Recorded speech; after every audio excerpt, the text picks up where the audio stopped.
주말에 연등축제는 어떻게 하나 이제 구경 삼아 나오셔도 됩니다. 그리고 14일 날 아침에는 새벽 방생이 있어요. 새벽 방생. 날씨가 어떨지 모르겠지만 새벽 방생은 항상 좋아요. 방생하다 보면 지금 일출 막 그렇게 하고 그럴 거예요. 먼저 떠 있었겠다. 이제 지난번에는 일출 보면서 했는데요. 어쨌든 일찍 일어나서 5시에 출발해서 간포에 가서 이렇게 기도를 하면 야외 법당에서 기도하는 게 이런 맛이구나. 실내 법당에서 기도하는 거야 많이 해봤잖아요. 근데 야외 법당에서는 이렇게 기도하는구나 라고 그런 느낌을 받을 수가 있어요. 5시에서 한 8시 반? 30분쯤에 절에 오면 쉬었다가 오후에 여기 연등축제 가면 됩니다. 그 다음에 이제 5월 20일에 저 선운사와 도소람, 도소람 참당함, 뭐 이렇게, 선운사에 순례를 가요. 여기는 이제 지장도량이죠? 지장도량입니다. 우리나라 최대 지장도량이에요. 안 가본 사람들은 꼭 참여하시고, 가봤던 사람도 지장도량으로 가장 훌륭하니까 또 절이 좋은 절이니까요. 가서 참배하면 더 좋습니다. 또 27일은 부처님 오신 날이에요. 부처님 오신 날이니까 이제 우리 저녁에는 뭐 만드나요? 부추전. 그리고 여러분들이 맡은 게 부추전을 맡았어요. 그래서 아침부터 8시부터 오후 4시까지 계속 부추전을 해야 될 거거든요. 그러니까 이렇게 인력이 많이 필요해요. 한 번에 한 12~13명씩 붙어 있어야 되거든요. 전 이렇게 굽는 게 여러 군데서 굽으니까. 그래서 오시는 분들 부추전만 하는 게 아니라 여러분들은 부추전 맡고 또 다른 반에서는 떡볶이도 맡고 또 어떤 반은 뭐 맡나? 호떡도 맡고 국수도 맡고 비빔밥도 맡고 여러 가지 맡습니다. 또 선물 나눠주는 사람들도 필요해요. 선물은 염주 선물하고 많지가 않네. 떡하고 물 이렇게 맹물만 주다가 맹물이 다 떨어지고 나면 이제 매실도 해서 줄 거예요. 매실도 해서 다 부족하면 보이차 또 만들어서 줄 거예요. 별로 선물 많이 안 주네. 많이 좀 줘야 되는데. 전단지나 이렇게 하는 이런 것들도 있고요. 절에 이제 봉축법회는 10시부터 해가지고 오후 1시까지 봉축법회 법당에서 기도하는 시간이 있습니다. 자, 그러면 책을 보도록 할게요. 전야제. 그래, 이렇게 하루 전날에 다들 모여서 여기 한 6시에 모여서 예불 모시고 저 성남동 가가지고 한 바퀴 등 들고 한 바퀴 돌 거니까요. 여러분들 오셔가지고 토요일 날 아니지 금요일이죠. 금요일 저녁에 다들 오셔서 성남동 이렇게 등 들고 한번 쭉 갔다 오고 그걸 하면 좋겠습니다. 그럼 맛있는 거 사줄게요. 자, 58페이지. 참 성품은 헤아려 알 수 없는 것이다. 참 성품은 헤아려서 알 수 없는 것이다. 헤아려 알 수 없는 것이다. 잘 기억해야 돼요. 참 성품은 헤아려서 알 수 있는 게 아닌 거예요. 우리는 참 성품을 지금까지 헤아려 봤어요. 무엇이 참 성품인가? 참 성품, 반연심, 청정심. 무엇이 반연심이고 무엇이 청정심이고 계속 생각을 해봤어요. 이게 반연심이고 이게 청정심이구나. 이런 생각을 계속 해봤는데 지금 여기서는 그렇게 해서 알 수 있는 게 아니다. 헤아려서 알 수 있는 게 아니다. 참 성품은. 도대체 무슨 내용인가 볼까요? 아나니 부처님께 아뢰기를 세존이시여 진실로 법왕께서 말씀하신 것과 같이 각 연이 깨달음의 인연이 시방세계에 가득하고 맑고 고요하게 늘 머물러서 그 성품이 생기고 없어지는 것이 아닐진데 전에 범지인 사비가라가 말한 이 성품이 생기고 없어지는 것이, 그러니까 그 맑고 고요하게 머물러서 생기고 없어지는 것이 아니에요. 그런데 전에 범죄라는 것은 모든 외도들을 다 통틀어서 말하는 거예요. 외도들을 통틀어서 그 외도들이 사비가라가 말한 명제와 있고 없고 등의 명제와 투회 등 여러 외도 종자, 투회는 고행 외도를 말하는 거예요. 이것도 역시 이제 외도입니다. 고행자 외도입니다. 여러 외도 종자가 말한 참다운 내가 시방 세계에 고루 가득히 있다. 라는 것은 무슨 차이가 있습니까? 그러니까 이제 그 시방 참다운 나, 진나죠. 진나, 참나가 시방 세계에 고루 가득하다. 참나가 고루 가득하다. 이게 청정심하고 같아요. 이렇게 불성이기도 해요. 불성. 참나, 진나. 우리는 이제 무아라고 얘기하는데 여기는 진나라고 하네. 진나여여라고 이런 말이 있었어요. 진나여여. 라마나 마하리시라는 성자가 계시는데 그 성자께서 그 말씀하신 걸 책으로 엮은 게 진나여여예요. 참된 나가 여여하다. 그러면 이것이 불성이 여여하다. 뭐 다른 것이 무엇인가? 참성품, 청정심이 여여하다. 같은 말인 거예요. 같은 말. 그런데 왜 이것이 틀렸다라는 거지? 이것은 한번 왜 틀렸는지 한번 보도록 할까요? 세존께서도 일찍이 능가산에서 대보살 등을 위하여 이 이치에 대해서 말씀하실 적에 저 외도들은 항상 자연이라고 말하였는데 제가 말한 인연은 저들이 말한 경계와는 다르다고 하셨습니다. 자연. 자, 이거 진화는 자연이 아닐까? 자연. 청정심? 자연. 자연이란 것은 스스로 그러하다라는 거잖아요.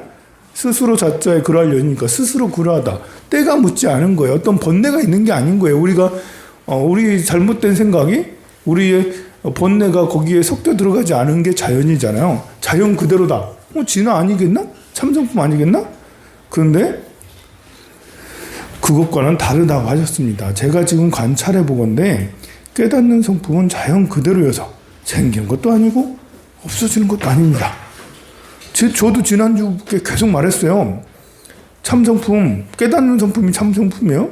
자연 그대로여서 생기는 것도 아니고 없어지는 게 아니라고. 성품이라는 게 험하게 뒤바뀐 모든 것을 멀리 벗어나니 아마도 인연이 아닌 것 같아. 마치 저들이 주장하는 자연과 같아. 아니, 모든 것을 멀리 벗어나니, 그러니까 번뇌에서 벗어나니, 반연심에서 벗어나니 자연, 진화, 참된 나, 청정심이 아니냐. 여러분들 번뇌를 다 여의면 어떻게 되는 거죠? 번뇌를 다 번뇌에서 다 벗어났어. 그럼 어떻게 되는 거죠? 깨닫는 거잖아. 번뇌에서 다 벗어나면. 깨닫는 건가요? 그렇잖아요. 그렇게 우리가 알고 있잖아요. 모든 번뇌를 다 끊으면 부처가 되는 거지. 그렇잖아요. 참나, 진화가, 참된 나, 청정심이 드러난다고 그랬잖아. 계속 얘기했잖아요. 제가 그렇게. 번뇌에서 벗어나면, 번뇌를 끊으면. 번뇌, 반연심이 번뇌잖아요. 번뇌. 오용락이에요. 이 오용락을 끊고, 그럼 번뇌가 끊어져. 그러면, 있는 청정심이 드러나는 거지. 이렇게 배워왔어요. 그러면, 진화, 참된 나를 주장하는 외도, 이게 이제 힌두에서 이렇게 얘기하고 자이나교에서 이렇게 얘기하거든요. 힌두에도 이런 사상이 있고 자이나교에도 이런 사상이 있어요. 그럼 힌두나 자이나교나 불교나 뭐가 다르냐? 같은 거 아니냐고. 그걸 지금 얘기하는 거예요. 아니, 번뇌를 다 끊으면 청정심이 드러나서 이력. 우리 힌두에서 어떻게 주장하냐면 내 안에는 진화, 참나가 있다. 그런데 우리는 번뇌 때문에 어떤 다른 업장이 두터워가지고 이 참나를 우리가 인지하지 못해. 참나가 드러나지 않아. 그런데 이제 내가 수행을 해서 번뇌를 다 부수고 번뇌에서 여의고 나면 범아, 내 안에 있는 이것과 합일이 돼서 범아가 합일이 돼서 이료하게 된다라는 거죠. 내 안에 신이 있어. 신과의 합의를 이루는 거예요. 신과의 합의를. 번뇌가 사라져서. 맞는 말이잖아요? 틀린 말인가요? 이거 맞는 말이에요. 그렇게 우리가 배워왔어요. 그러면 힌두나 아니면 자연화교나 불교나 뭐가 다른데? 분명히 여기 다른 게 있어요. 우리가 이제 설명을 하려니까 똑같이 설명을 한 거예요. 지금까지. 번뇌를 벗어나야 돼요. 번뇌를 다 극복해야 돼요. 라고 하는 그 정진하는 방법은 비슷할 수 있어요. 그러나 보는 방향은 달라요. 어떻게 다른가 볼까요? 부처님께서 아난에게 말씀하기를 그런데 이를 어떻게 설명해야만 우리들의 모든 삿된 속에는 빠지지 않고 진실한 마음에 오묘하고 깨닫는 밝은 성품을 얻을 수 있겠습니까? 내가 지금 이렇게 방편을 열어 보여서 진실하게 말해야 했는데도 넌 아직도 깨닫지 못하고 자연인가? 하고 의혹을 품느냐? 아나나, 만약 반드시 자연이라고 한다면 그 자연을 분명히 밝힐 수 있는 자연의 본체가 따로 있어야 할 것이다. 자연이라고 하면 자연의 본체가 따로 있어야 된다고. 또 너를 또 이렇게 관찰해봐라. 너는 오묘하고 밝게 보여주는 주체 가운데 무엇을 자연이라 하겠느냐? 밝음을 자연이라 하겠느냐? 어둠을 자연이라 하겠느냐? 공을 자연이라 하겠느냐? 만약 밝음을 자연이라 한다면 마땅히 어두움을 보지 못해. 밝음을 자연이라고 하면 밝음만을 보는 거예요. 우리가 여기서 여러분들은 이렇게 이거 생각을 해야 돼요. 이 언어라는 게 언어, 단어, 말이라는 것은 제한된 거예요. 밝음은 밝음만 있는 거죠. 밝음 속에 어둠이 있어요? 언어에? 마음은 안 그렇지. 마음은 밝음과 어둠이 공존해. 근데 단어는 밝음은 밝음만 있고 어둠은 어둠만 있지. 단어라는 게 그래요. 우리가 말로 표현하는 게 난 널 사랑해. 단어는 사랑이란 거밖에 없잖아. 단어의 증오가 어떻게 있어. 근데 사랑이란과 증오라는 단어는 요 안에 다른 것이 없어요. 사랑이면 100% 사랑이고 증오면 100% 증오지. 근데 여러분의 마음은 어때요? 전혀 아니죠. 사랑하면서 미워하잖아. 미워하면서 사랑해. 마음이란 건 그래요. 그래서 단어는 매우 지극히 일부분만 담아낼 수 있어요. 우리가 이제 살면서 그 많은 갈등과 오해가 바로 이 단어 때문에 생기는 일이에요. 여러분들의 마음은 다양하고 커요. 그런데 단어는 바늘 같아, 바늘. 바늘 같아서 그것만 딱 얘기를 하는 거예요. 제가 이렇게 회의를 하면서 막 이렇게 얘기를 하면 여러분들은 단어만 따라가다 보면 내 생각하고 다른데? 하면서 막 충돌하면서 싸워. 아니라고. 알고 보면 네 생각이나 내 생각이랑 같은 건데 단어만 생각하면 난 널 사랑해. 난 네가 미워. 그러고 단어만 생각하면 사랑 좀 없는 거예요. 그래서 단어는 1차원적이에요. 선과 같은 거예요. 선. 바늘과 같아. 근데 마음은 좀 3차원적이죠. 3차원. 이거는 이제 단어는 2차원적이에요. 2차원. 선은 2차원이죠. 점이 1차원이죠. 공간이 3차원이잖아요. 근데 청정심, 불성, 진화 이런 것들은 차원을 넘어선 거예요. 우리는 4차원은 이제 여기 공간에다가 이제 시간까지 더한 것이 4차원이죠. 그럼 시간까지도 벗어나면 5차원이 되는 거고 그 이후에 또 6차원, 7차원 어쨌든 차원을 벗어나 있어. 그러니까 이 3차원 단계에서 요거를 가늠하기가 쉽지 않아요. 이건 제가 얘기했잖아요. 이거는 이제 반연심.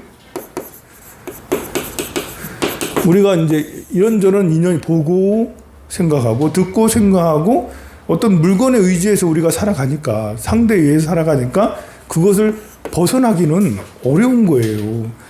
물건에 의지해서 살아가는 사람한테 그것을 뛰어넘는 것을 어떻게 가늠하겠어요. 그래서 차원이 넘어선 4차원 이상에 넘어선 것은 우리가 아무리 헤아려도 추측하는 것밖에 되지 않지. 나중에 체득을 해야 되는 거예요. 수행을 통해서. 아무리 책을 읽는 게 꼭 좋은 게 아닌 게, 팔만대장경 부처님 말씀 훌륭하죠.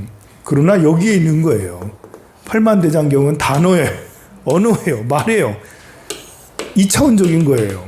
이것을 우리는 달을 가리키는 손이라고 할 수 있어요. 달이 저기 있어! 라고 얘기하는 거예요. 그럼 그걸 가지고 우리가 유출을 해서 마음에는 3차원으로 이제 생각을 해야죠. 달이 저기 있어! 하면 저 공간을 찾아야 되는 거예요. 저기 있어! 라고 했을 때 손가락을 보는 사람은 여기 있는 사람이죠. 여기는. 아직 말에 얽매여 있는 사람이요. 저기 있어! 했을 때 언어만 이렇게 말에 얽매여 있죠. 근데 저기 있어! 했을 때 저긴가를 찾아봐. 이러면 마음에서 뭘 찾고 있는 건데, 이게 모르는 거예요. 마음이 저기 있어! 라고, 달이 저기 있어! 달이 어떻게 생긴지를 모르는 거예요. 청정심이 저기 있지! 라고 얘기했는데, 저기 있어! 저기 있다니까? 부처님은 보이잖아. 부처님은 확연하거든요. 그러니까 저기 있어! 했을 때 중생들을, 업장에서 돈 중생은 손가락만 보는 거고, 그래도 조금 이제 마음에 접근한 사람은 저긴 거 어디를 찾고 있는데 헤매이는 거죠. 무슨 말이지? 어딨지? 저기 있다는데 왜 안 보이는 거지? 안 보이지. 당연히. 우리는 본내가 가득하니까. 우리는 업장이 두터우니까. 이게 부처님은 확연히 보이지만 우리는 요 뒤에가 안 보이잖아요. 여러분들이 이 뒤에가 안 보이잖아. 저기 있다가 하는데. 요거밖에 안 보여요. 눈앞에 보이는 것만 보이잖아. 우리는 저기 있어요 하면 탱화만 보이잖아. 여러분들이. 탱화밖에 안 보여. 탱화 가지고 그러나? 이렇게 착각을 하는 거예요. 그래서 진아 여여다, 아가 있다, 막 자꾸 이러는 거고요. 부처님은 그게 아니다. 여기를 가리켰는데 요 뒤에를 가리킨 거죠. 부처님은 요 뒤에. 부처님은 보여, 뒤에가. 그러면 알쏭달쏭하니. 그러면 그럼 팔만대장경은 배우지 말아야 되나? 그러면 우리가 이제 반연심을 여의고 청정심을 본 마음을 찾아가는데, 야, 진짜 마음을 찾아간다. 진짜 마음을 찾아간다라는 말이 있어요. 그리고 찾아가려고 하는 마음이 있어요. 그럼 이제 도착지가 여긴 거죠? 그 말이 사실은 필요가 없는 거예요. 이렇게 참 나를 발견하는데 수행에 가서 깨달음에 이르는 데는 한마디만 있으면 되지. 우리 참 나를 찾으러 가자라고만 하면 돼. 그러면 불교 팔만대장이 필요 없나? 이게 이제 뭐냐면, 팔만대장은 저를 가리키는 저쪽이다라고 하는 거잖아요. 근데 저쪽이다라고 하는 것을 계속 듣지 않으면, 우리가 저쪽에 갔다가 처음에는 마음을 찾아간다고 일로 갔어. 계속 다니다 보니까 엉뚱한 곳에, 동쪽이라고 부처님은 계속 얘기하고 있는데, 팔만대장경에는 경전을 안 보고 가르침을 안 듣고 이 교리를 배우지 않으면, 처음엔 출발은 부처님 전에 왔으니까 동쪽으로 가. 근데 계속 동쪽으로 가나요? 해와 달이 계속 졌다 떴다 하는데 동쪽으로 갈 리가 없지. 자기 취향대로 가고 싶은 대로 가요, 나중에는. 그래서 서쪽에서 찾는 사람, 남쪽에서 찾는 사람, 북쪽에서 찾는 사람, 지 마음대로 찾고 있는 거예요. 그러니 경전을 또 보고 해서 계속해서 이제 동쪽에 있는 거다 라고 동쪽을 가서 찾으려고 노력해야 되는 거죠. 그게 이제 어느 종교나 다 똑같아요. 깨달음을 이루려면 이슬람 가도 되고요, 교회 가도 돼요, 절에 가도 되고요, 또 무슨 신선도를 닦는 데 가도 되고, 어디 뭐 다른 명상 단체도 똑같아요. 가도 돼요 라고 했을 때, 가도 되냐 했을 때 그들은 과연 동쪽을 가리키고 있냐고. 서쪽을 가리킬 수 있고 남쪽이나 북쪽을 가리키고 있을 수 있어요. 그들은 부처는 이런 거다, 깨달음이 이런 거다. 그들의 최고의 가르침은 다른 것이 동쪽이 아니라 서쪽이나 남쪽을 가리킬 수 있다라는 거지.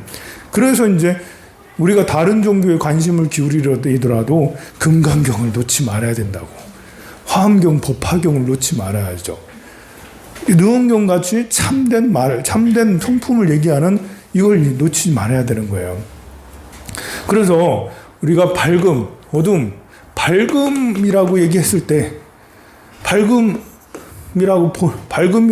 밝음의 주체는 어둠이 없는 거잖아요. 밝음. 그러면 어둠을 볼 수 없고, 어둠이라고 하면 또 밝음을 볼 수 없는 거예요. 그래서 여기 언어에 매여 있는 거예요.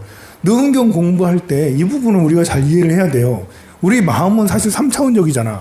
밝음 속에 어둠이 있고 어둠 속에 밝음이 있잖아요. 근데 르원경은 자꾸 요 단어에 얽매여 있는 우리를 얘기하는 거예요. 그래서 볼까요? 59페이지 맨 아래에 6번째 줄. 자연이라고 한다면 마땅히 어두운 것을 보지 못해야 할 것이니 밝은 것을 자연이라고 한다면 어두운 것을 보지 못해야 하고, 만약 허공을 자연의 본체라고 한다면 마땅히 막힌 것은 보지 못해야 된다. 허공은 터져 있잖아요. 그러니 터져 있으니 막힌 것은 보지 못하는 거지. 또 이와 같이 다른 어두움 현상이 이르는 것을 자연이라 한다면 밝을 때는 보는 성품이 아주 없어져야 할 것인데 어떻게 밝음을 보겠느냐. 바로 그래서 이런 말을 하는 거예요. 말에 얽매이는 사람들을 위해서 말에 얽매이듯이 얘기하는 거예요. 말에 얽매이면 이런 거다. 밝음은 밝음밖에 없고 어두움 어둠밖에 없고 사랑은 사랑밖에 없고 미움 미움밖에 없는 거예요. 그래서 그것의 주체는 밝음의 주체가 있다면 어둠을 볼 수 없고 어둠의 주체가 있다면 밝음을 볼 수 없고 이렇게 얘기를 하는 거예요.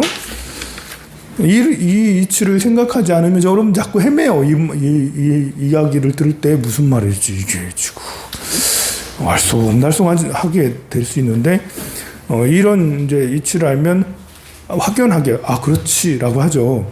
그러나 1시간 후에 다시 읽으면 다시 또 도로묵이 돼가지고 무슨 말을 하는 것이 또 그렇게 될 수 있어요.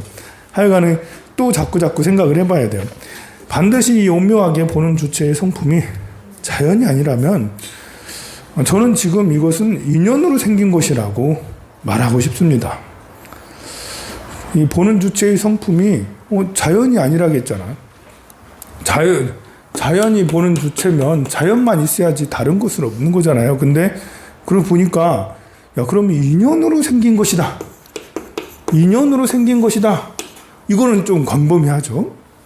인연으로 생겨서 우리가 이것이 있기에 저것이 있고 저것이 있기에 이것이 있고 이것이 생하기에 저것이 생하고 이것이 멸하기에 저것이 멸한다. 이런 서로 상호 연관 관계잖아요. 상호 관계를 얘기하는 건데 그러면 인연으로 생긴 것이라고 말하고 싶습니다만 마음에는 아직까지 분명하지 못하여 부처님께 묻습니다. 이치가 어찌하여야 인연의 성품에 맞겠습니까? 부처님께서 내가 인연이라고 말하기 때문에 내가 지금 너에게 묻겠다. 내가 지금 보이는 대상으로 인해요. 보는 주체의 성품이 앞에 나타나나니 이렇게 보는 주체는 밝음으로 인하여 보는 것이냐? 어두움으로 인하여 보는 것이냐? 허공으로 인하여 보는 것이냐? 막힘으로 인하여 보는 것이냐? 아나나 밝음으로 인하여 보는 것이라면 마땅히 어두운 것은 보지 못해야 할 것이며 어둠으로 인하여 보는 것이라면 밝은 것은 보지 못해야 할 것이다. 허공과 막힘에 이르기까지도 이와 같느니라. 보는 주체는 참 성품으로 보는 거예요. 우리가 참 성품이 있기 때문에 신통방통한 게 있는 거예요. 보는 주체는 막힌 것에서 막히지 않은 것을 보는 거고 또 밝음에서 어둠을 보는 거고 사랑에서 증오를 보는 거고 증오에서 사랑을 보는 것은 보는 주체가 나의 참 성품이기 때문에 그래요.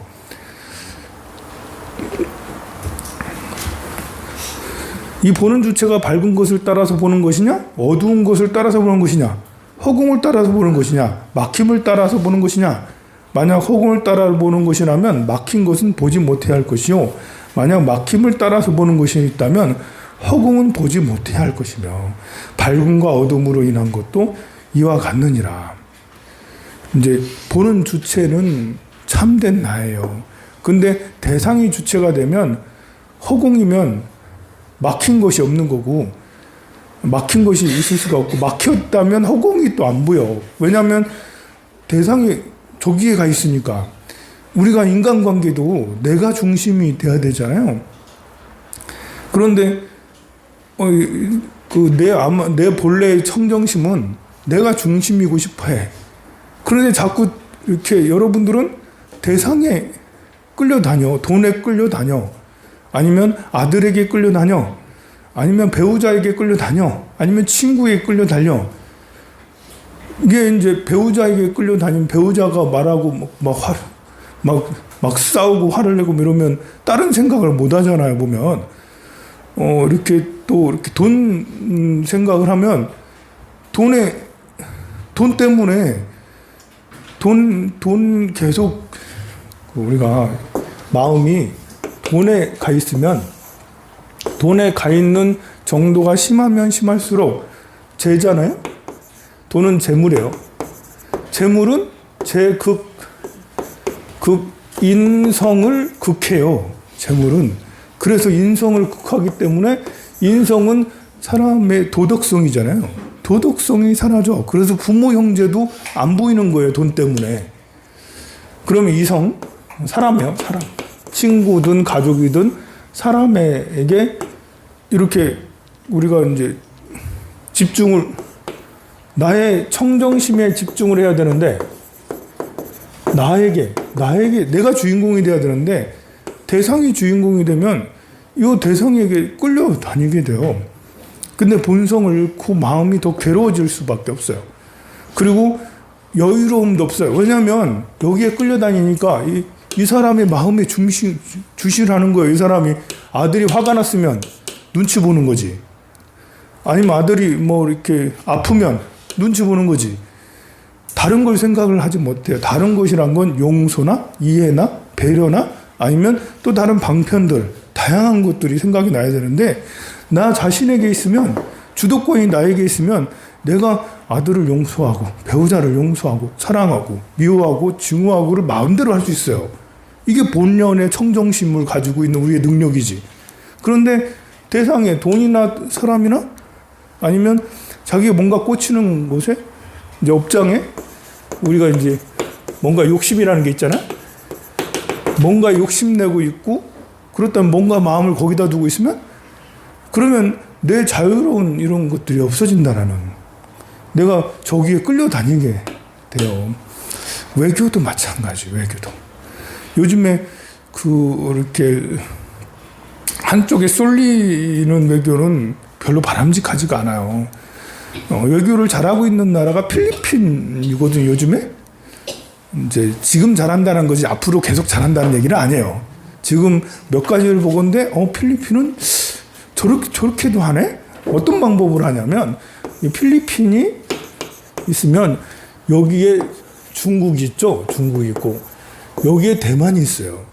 대만 여기에서 여기까지 400km밖에 되지 않아요. 400km면 얼마 안 되잖아. 부산에서 대구 이거밖에 안 돼. 얼마 안 된다고. 정말 가깝잖아요. 그러면 필리핀은 친미인가? 친중인가? 우리 친미? 친중.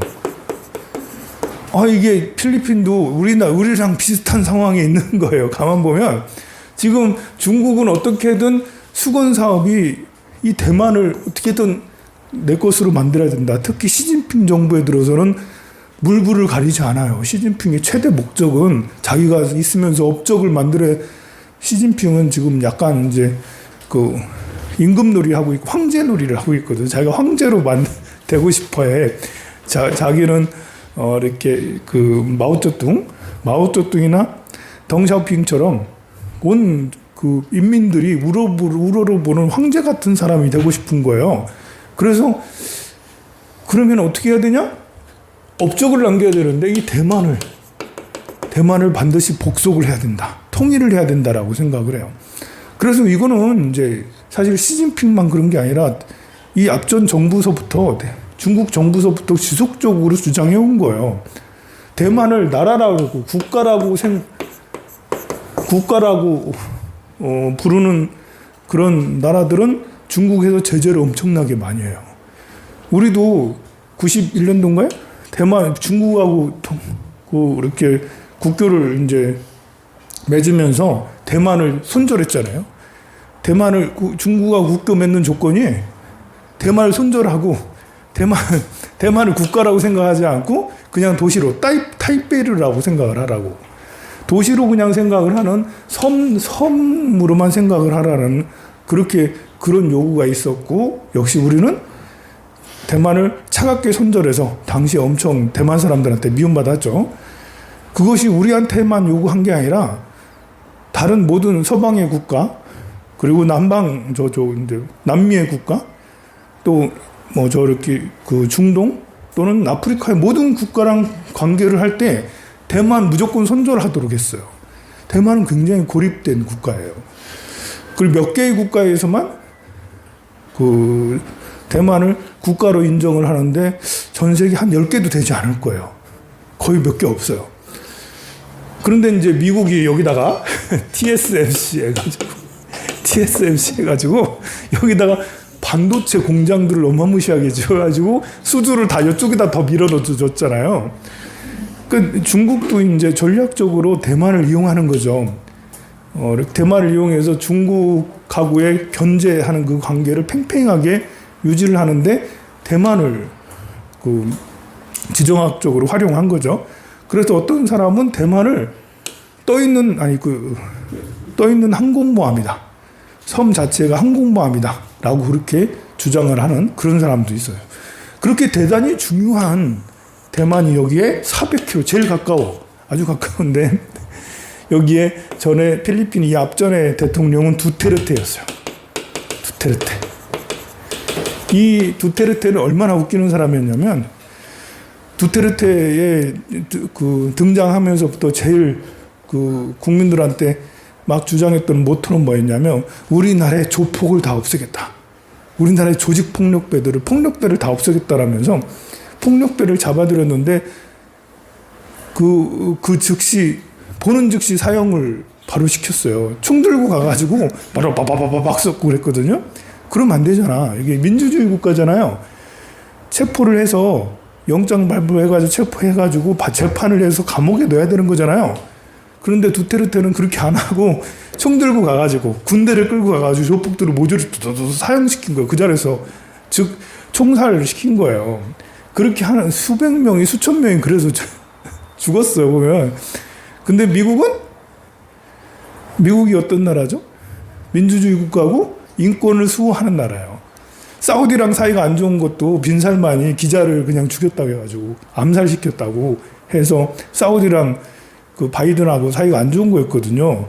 바이든도 눈을 살짝 감고 빈살만을 인정하고 야 사우디랑 친하게 지내자 이렇게 했으면 지금처럼 중국하고 사우디 저렇게 안 됐을 텐데 바이든도 이렇게 오기가 있어서 저 빈살만이 기자를 암살을 했어. 그 인권을 유린했어. 그래서 이제 바이든이 그 빈살만을 멀리하고 그랬거든요. 그런 사람이요. 이 미국인들이 그래. 그러니까 두테르테가 미국한테 인정을 못 받고 계속 찐빵을 맞고 세계 인권을 유린했으니까 말도 안 되게 자기 나라 국민들 조폭이라고 다다다다 총살시켰으니까요. 이 두테르테는 그러더니 중국에게 친중을 했어요. 친중을. 진짜 친중했어요. 가가지고 중국에 여러 번 찾아가가지고 가서 이제 정말 이제 꼬북 노릇을 많이 했어요. 그런데 이 중국이라는 게, 이 중국 사람들이 참 나쁜 게 뭐냐면, 여기 얼마나 위치가 필리핀이 중요한 위치예요. 이 중국인들은 이쪽 바다 지역? 여기가 무슨 바다 지역이죠?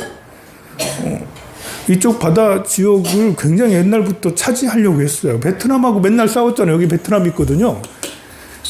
이 동중국해, 남중국해 이쪽 내려가는 이쪽 길을 어쨌든 확보를 해야 돼. 그리고 이제 태평양을 나가려면 대만을 대만하고 일본 사이를 거치거나 일로 나가야 되잖아요. 대만이 떡하고 버티고 있는데 일본이 여기서 버티고 있는데 이게 태평양 진출이 어렵거든요. 그러면 필리핀하고 사이가 좋아야 되지. 이걸 특히 두테르테처럼 인사하고 동생처럼 이렇게 깔고 들어오면 예쁘다고 선물도 주고 이렇게 해야 되는데 안 그랬어요. 두테르테한테는 웃으면서 막 다 줄 것처럼 했는데 여기 군인들이 자꾸 와가지고 거기 필리핀에 있는 섬들을 자꾸 침공하고 또 이 중국의 어민들이 와가지고 싹 쓸어가고 그래서 필리핀 주민들이 중국 하면 노이로제 걸릴 만큼 중국인들이 와가지고 침탈하는 게 너무 많았던 거예요. 그래서 이렇게 국민들은 반중 정서가 너무 많아지는데 두테르테는 계속해서 친중 정책만 쓰고 그러다가 이제 두테르테가 더 이상 집권하지 못하게 2번인가 3번 해먹었잖아요. 그래서 더 법적으로 못하자 이제 새로 투표를 했는데 이번에 프랑코스인가요? 무슨 대통령인데 전 필리핀 정치가 진짜 이상해요. 전에 독재자가 있어. 전에 독재자 이름이 있는데 프랑코인가 뭐 있어요. 그 독재자의 아들이 다시 또 등극을 해서 아버지가 필리핀이 완전 이제 나락으로 떨어진 게 자기 아버지가 독재를 오랫동안 해서 필리핀이 저 지경이 된 거였거든요. 근데 필리핀 사람들은 너무나도 신기하게 그 아들을 뽑아줬어요. 근데 그 아들이 이번에는 당선이 되자마자 미국을 뚝 찾아간 거예요, 미국을. 그래서 미국한테 우리 4개의 항구를 내줄게. 4개의 지역을 내줄 테니까 거기서 군사활동 해도 된다라고. 그래서 미국이 얼씨구나 좋다 해가지고 여기에 네 군데를 군사를 주둔할 수 있도록 그렇게 했다라는 거죠. 사실 대만이 중국에서 침공할 때 미국에서 여기서 같이 가가지고 싸우게 되잖아요. 대만이 중국을 침공하면 반드시 미국이 이제 군함을 이끌고 가잖아요. 여러분들은 누가 이길 것 같아요? 누가 이길까요? 대만 여기 중국이 침공해 오면 미국이 개입할 건데 누가 이길까? 중국이 이길까? 미국이 이길까? 미국이 이기겠죠. 군사력이 얼만데. 그렇지만 미국이 해서 중국의 모든 군함이나 뭐 이런 것들을 초토화시키겠죠. 그렇지만 그 미국도 그 여파로 인해서 그 충격으로 인해서 수십 년을 수십 년을 본 궤도로 올라오기가 쉽지가 않다는 거, 피해가 너무 크다라는 거예요. 그리고 심지어 여기서 계속 시뮬레이션을 할 거 아니에요. 가상 전쟁을 계속 해봐요. 저기 만약에 중국에서 이런 군함하고 이런 비행기랑 전투기랑 다 와서 이렇게 서로 싸우면 과연 이길까 가상 전쟁을 계속 해보거든요. 만만치 않은 거예요. 계속 약간 밀리는 듯한 게 있어요. 그 이유가 뭐였냐면 필리핀이 미국을 도와주지 않으면 거의 굉장히 어려운 상태에 빠지는 거예요. 미국도 들어가서 이긴다는 보장이 없는 거예요. 이 뒤에 후방이 이제 막혀 있으니까. 그런데 이제 이번에 새로 당선된 대통령이 여기다 기지를 쓸 수 있도록 해준다네? 그러면 이제 거의 100% 미국이 이기게 되죠. 바로 뒤에니까. 여기서 주둔해 있으면서 이렇게 가서 전쟁을 할 수가 있으니까 결코 지지 않는 거죠. 훨씬 더 유리하죠. 그걸 중국이 몰랐겠냐고. 그래서 이렇게 두테르테가 이렇게 외교를 할 때도 이렇게 한쪽에 쏠림 외교를 해버리니까 중국에게 저 만만한 놈이라고 저렇게 그 푸대접을 받고.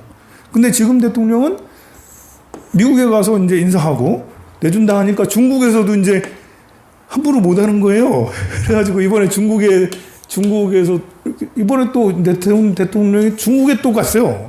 미국도 가고, 그 다음에 좀 이따 중국도 가고, 중국에 가가지고 이제 융숭한 대접을 받고, 그리고 많은 지원을 약속받고, 우리가 도로 놔줄게, 또 뭐 해줄게, 뭐 지원해줄게, 뭐 지원해줄게, 엄청 융숭한 대접을 받고 돌아왔다라는 거죠.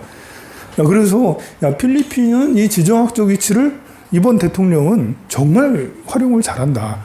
앞으로 어떻게 될지 모르겠죠.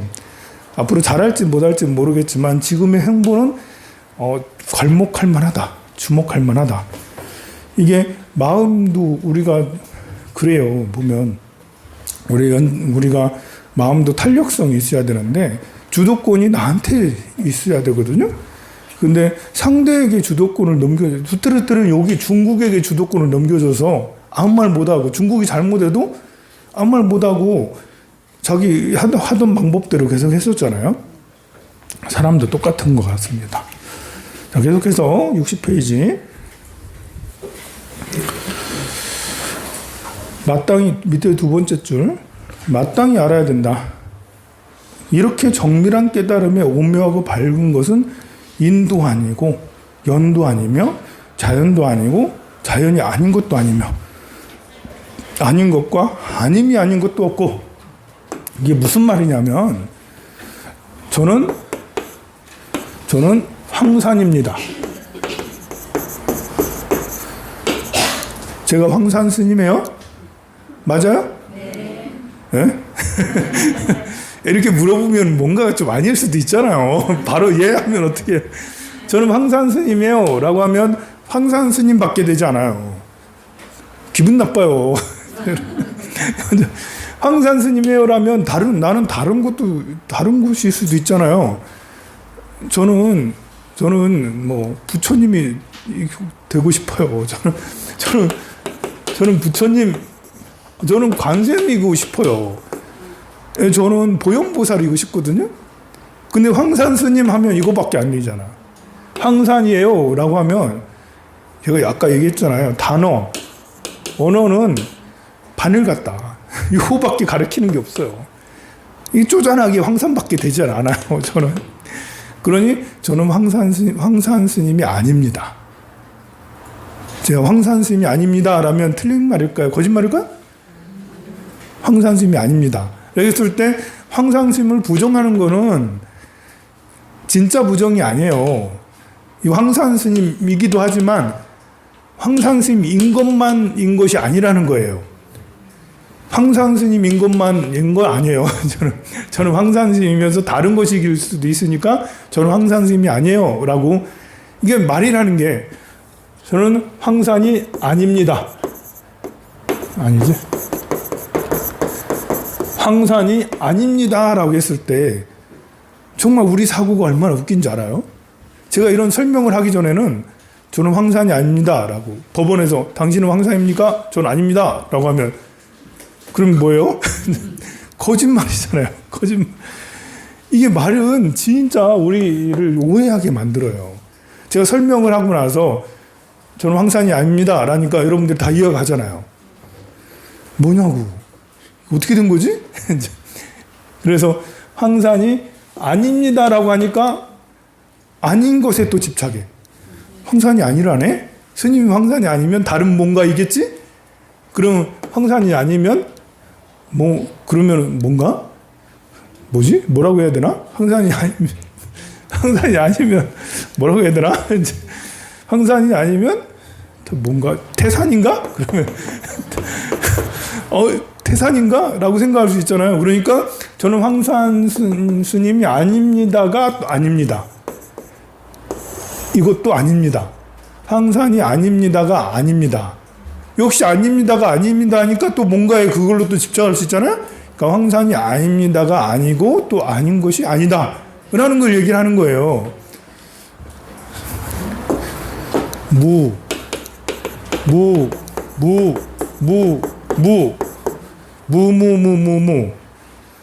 이게 성립할 수 있는 게, 자, 없습니다. 없는 게 없다. 없는 것이 아닙니다. 또 그것도 없는 게 아닙니다. 아닙니다. 이렇게 없는 것이 없습니다 라고 하면, 없다고 하니까 없는 것에 집착을 하니까 없는 것이 없습니다. 없는 것이 없습니다. 없는 것이 없습니다.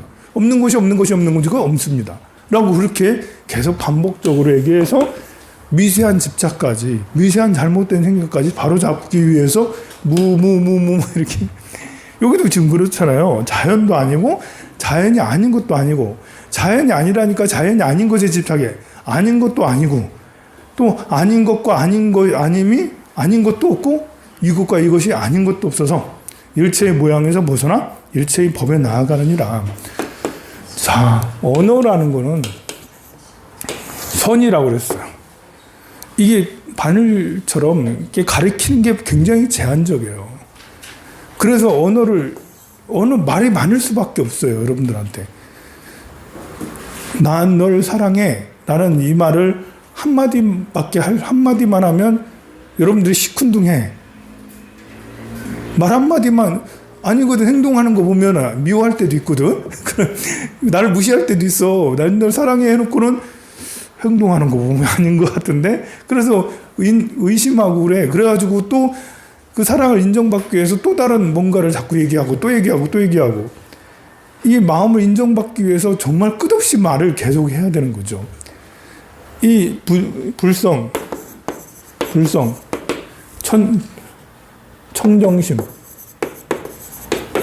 청정심을 설명하려고 팔만대장경이 있는 거예요. 말을 해도 끝이 없어. 왜냐하면 말을 했더니 동쪽이라고 얘기했더니 동쪽에 집착하고, 또 남쪽이라고 했더니 남쪽에 집착하고, 서로 계속해서 집착을 하니까 집착을 깨주기 위해서 또 말씀하고, 집착을 깨주기 위해서 금강경을 말씀하셨어요. 금강경을 말씀을 하셨더니 이 사람들이 금강경에 또 매여가지고, 그리고 법화경을 또 말씀하셨어. 또 법화경을 얘기하니까 또 법화경에 의해서 열반경을 또 말씀하셨어. 계속 말이 끝없이 이어지는 거예요. 중생들이 계속 나타나. 이때 중생하고 계속 달라. 청중들이 계속 다르니까 계속 또 말씀을 하시고, 그래서 부처님을 잔소리꾼이라고. 선사들은 부처님을 가지고 이 잔소리꾼이 노망난 노장이다. 계속해서 끝없이 잔소리를 많이 한다라고 그렇게 얘기하는 것도 일리가 있는 거예요. 언어라는 것은 아무리 말해봐야 진실일 수가 없어요. 언어는 우리가 이제 언어를 가지고 마음으로 유추해서 생각이라는 걸 해요. 우리가 이제 어떤 생각을 해내요. 그래서 이 둘을 왔다 갔다 해서 이게 문제예요. 또 이렇게 보면 우리가 여기에 마음을 머무를 때도 있는데, 또 이 말에 이렇게 들었을 때는 또 여기에 또 이렇게 이 촘촘한 이 아주 이렇게 좁아져. 본래 우리의 마음은 그래도 좀 넓어요. 본체 청정심은 이 틀까지도 넘는 거지만, 우리의 마음은 이 청정심의 틀 없는 청정심에 경계를 지어서 우리의 마음을 갖고 있다고요. 이게 이제 업장인 거예요. 업장. 사람이라는 업장이에요. 업장으로 가지고 태어났어. 그래서 보고 듣고 맛보면서 무슨 분별을 해요. 그렇지만 그래도 이게 작은 마음은 아니에요. 그런데 이걸 말하는 순간부터 이게 말로 이어지면 말은 정말 그것만, 단어 하나에 하나야. 단어 하나에 다른 것이 없어. 사랑해, 미워해. 요 단어 하나에 하나밖에 없다고요, 여러분들이. 넌 네가 싫다니까? 그 말 듣고 우리는 상처를 받아요. 싫다니까 하니까 엄청 상처를 받아요. 난 널 사랑해. 엄청 기분 좋아해요. 사랑한다니까. 본래 마음은 큰데 말을 내뱉고 말을 듣는 순간 거기에 확 빨려들어요. 확 빨려들어서 그것만 생각을 해서 좋기도 하고 싫기도 하고 믿기도 하고 짜증도 나고 막 그래. 그런데 또 한편으로는 또 마음을 또 가지고 있기 때문에, 넓은 마음을 가지고 있기 때문에, 그러면서 사랑해 라는 말 듣고는 그 순간은 좋아해. 근데 다시 넓은 마음이 있잖아. 아닌 것 같은데? 아니, 말로만 저러는 것 같은데? 행동하는 거나 뭐 하는 거 보니까 미워하는 것 같긴 한데? 뭐 이런 생각도 같이 있는 거예요. 이게 여기에는 사랑과 미움이 다 같이 있죠. 증오, 뭐 이게 다 함께 있는 거예요. 근데 이제 우리는 말로 표현했을 때 그것이 갑자기 축 삐져나와가지고, 사랑? 미워? 너 좋아? 싫어? 네가 날 무시해? 뭐 이런 거, 그런, 뭐 이렇게, 그런 것에 척 빨려 나와서 그런 것에 이제 마음을 거기에 둬버린다고요? 그런데 이제 조금 지나면 다시 또 일로 들어와서 별의별 생각을 다 하게 돼요. 근데 여기에서는 지금 부처님께서 자꾸 말씀하시는 것이 요 언어의 밝음의 주체가 되면 어두움을 볼 수가 없고, 허공이 주체가 되면 막힌 게 없고, 막힌 게 주체가 되면 허공이 없고, 그렇게 얘기하는 것은 이 언어에 대해서 이렇게 막혀져 있는 이런 것을 얘기를 하는 것이죠. 우리는 이 원리를 잘 이해를 해야지, 일상생활 속에서도 마찬가지고, 경전에서는 부처님이 언어에 매여져 있는 우리 자신을 일깨워주기 위해서 지금 안한존자는 계속 이것이 헷갈리는 거예요. 안한존자는 부처님께서 비유해서 이제 이 언어를 타파하는 그런 말씀을, 이게 이제 그 고정된 실체가 없다.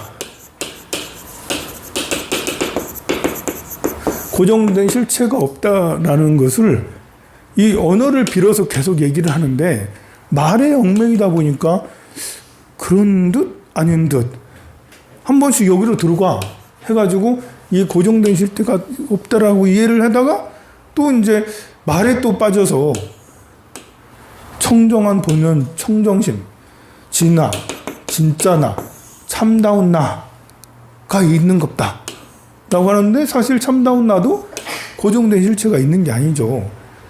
있는 듯 없는 듯 한다고 말할 수도 없어요. 이게 여러분들한테 참성품에 대해서 얘기했죠.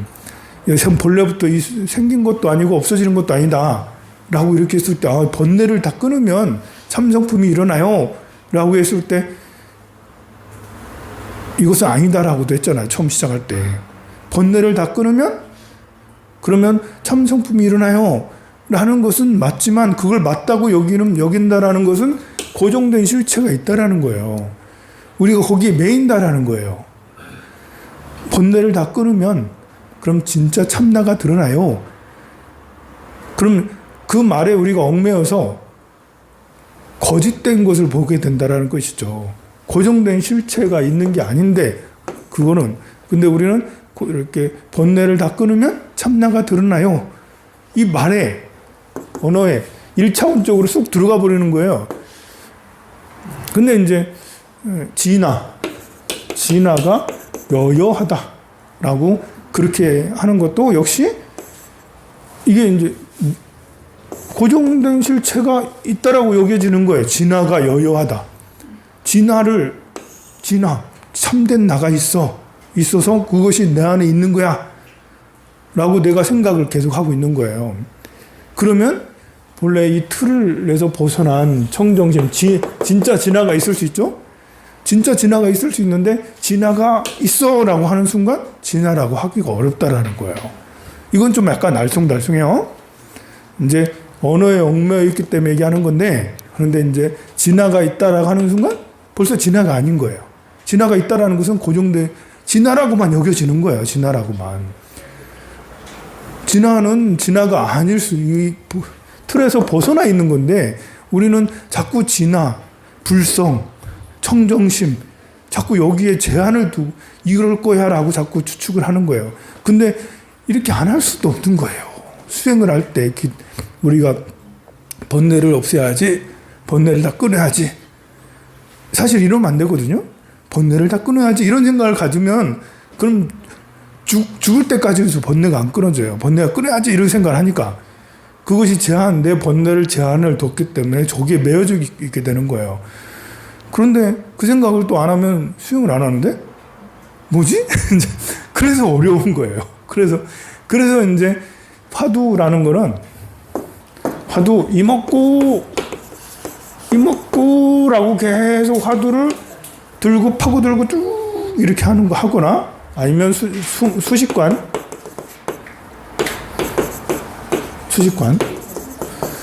숨을 계속 들이쉬고 내쉬고 들이쉬고 내쉬고 들이쉬고 내쉬고 계속 이것만 주시를 하는 이유는, 이것만 계속 주시하는 거는, 이렇게 이먹고 하다 보면 분별하는 내가 사라지기도 하니까요. 분별하는 내가. 진하다. 참된 나다. 불성이다. 불성이란 거예요. 내가 불성을 회복해야지. 이런 생각이 사라진다는 거지. 이 방법을 이런 사마타를 통해서 이거 불성, 진화 뭐 이런 내가 있다 없다 이런 생각에서 벗어나게 하기 위해서 이런 이먹고 그리고 숨을 들이쉬고 내쉬고 들이쉬고 반복해서 계속 이렇게 하는 거예요. 그렇게 해서 어느 순간에 그렇게 해서 뚫고 이제 딱 이 경계선을 뚫고 넘어가는 것을 화두를 딱 타파한다는 것인데요. 이론상 그런 거예요. 이론상. 이 이론을 듣고 여기에 또 집착을 하면 그러면 또 아닌 거예요. 어쨌든 이목구하고 수식관을 하는 건 중요한 거예요. 여러분들이 이제 마음을 누운경을 다 공부하면 마음의 실체를 알겠다.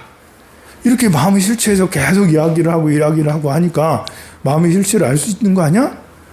라고 그렇게 생각할 수도 있는데 아니라는 거예요. 왜냐하면 이건 분별이거든요. 분별.